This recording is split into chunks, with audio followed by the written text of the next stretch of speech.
اعوذ باللہ من الشیطان الرجیم بسم اللہ الرحمن الرحیم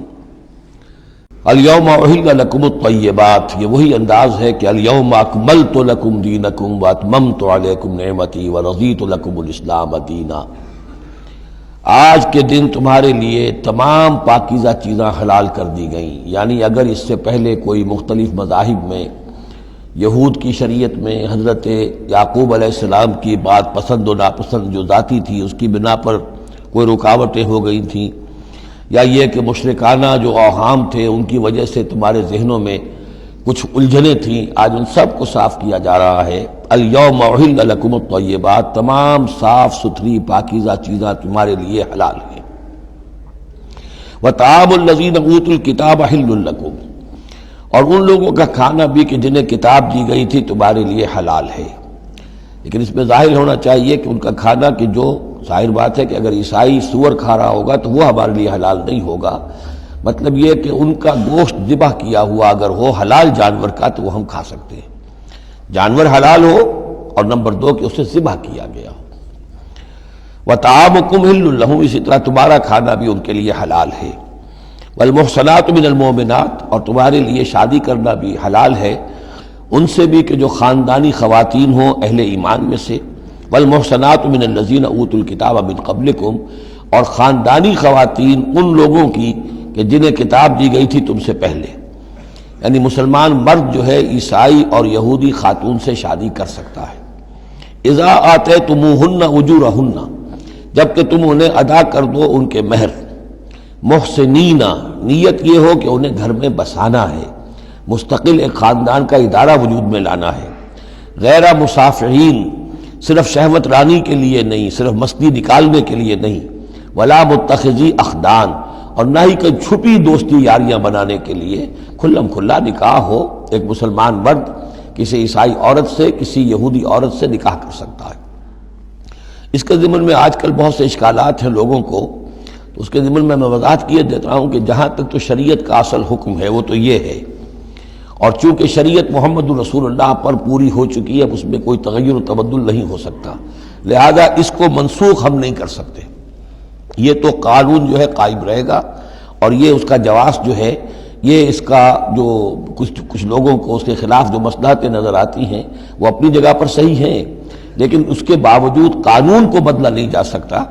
اگر ایک خالص اسلامی ریاست ہو تو کچھ عرصے کے لیے کسی ایسی اجازت کو موقوف کیا جا سکتا ہے، جیسے حضرت عمر رضی اللہ تعالیٰ عنہ نے ایک زمانے میں جب کہ قحط پڑا ہوا تھا تو قطع ید کی سزا جو ہے، چوری پر ہاتھ کاٹنے کی سزا کو موقوف کر دیا تھا کہ حالات ایسے ہیں۔ اسی طرح سے عارضی طور پر کسی حکم میں، کسی ایگزیکٹو آرڈر کے ذریعے سے، اسلامی حکومت کے کسی عارضی حکم کے ذریعے سے کوئی پابندی لگ سکتی ہے۔ مثلاً چونکہ صورتحال یہ ہے کہ مسلمان مردوں کو اجازت ہے عیسائی اور یہودی عورتوں سے شادی کی، مسلمان عورت کی شادی نہیں ہو سکتی کسی بھی عیسائی یا یہودی مرد سے۔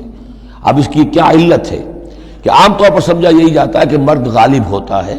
لہذا اس کا امکان ہے کہ وہ اپنی بیوی کو سیدھے راستے پر لے آئے گا، نہ یہ کہ اس کی بیوی اسے غلط راستے پر لے جائے گی۔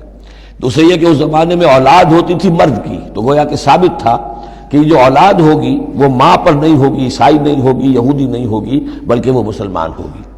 دوسرے اس وقت مسلمانوں کا غلبہ ہو گیا تھا، اور یہودی عیسائی جو تھے وہ ان کے گویا کہ تابع ہو چکے تھے۔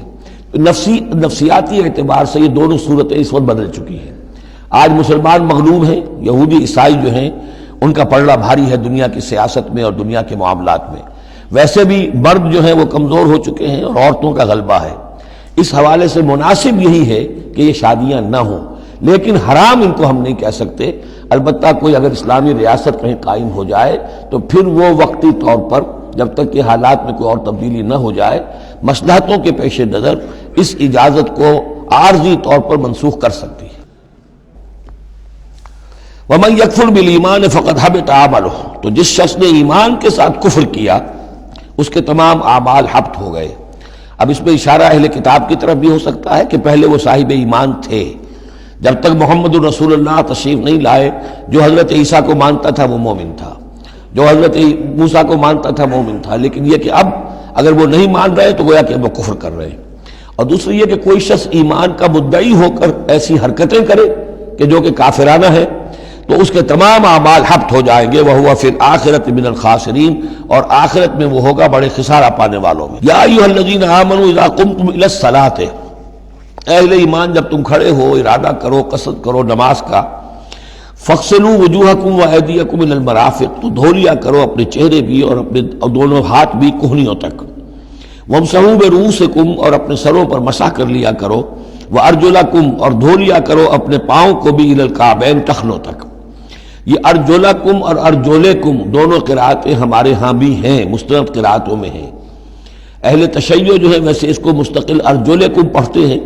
اور ان کے نزدیک یہ مسح کے ساتھ ہے، وامسحوا برؤوسکم وارجلکم، مسح کر لیا کرو اپنے سروں پر بھی اور پیروں پر بھی۔ لیکن یہ کہ ہمارے اہل سنت کے نزدیک یہ ارجلکم ہے، اور اس میں چونکہ الی الکعبین کا آ گیا اضافہ، اگر صرف مسح ہوتا تو اس میں کوئی حد بیان کرنے کی ضرورت نہیں تھی، لہذا الی الکعبین کے اضافے سے وہ بالکل اس کے مساوی ہو گیا ہے الی المرافق، جیسے ہاتھوں کو دھونا ہے کہنیوں تک، ایسے ہی پاؤں کو دھونا ہے ٹخنوں تک۔ وَإِن كُنتُمْ جُنُبًا فَاطَّهَّرُوا، اور اگر تم حالت جنابت میں ہو تو پھر تم اور زیادہ پاکی حاصل کرو، یعنی غسل کرو، پورے جسم کا غسل کرو۔ وَإِن كُنتُمْ مَرْضَىٰ أَوْ عَلَىٰ سَفَرٍ، اور اگر تم بیمار ہو یا سفر پر ہو، اور جاء أَحَدٌ مِّنكُم مِّنَ الْغَائِطِ، یا کوئی تم میں سے کسی نشیبی جگہ سے ہو کر آئے، عام طور پر قضاء حاجت کے لیے لوگ نشیبی جگہوں پر جاتے تھے، اور لامستم النساء،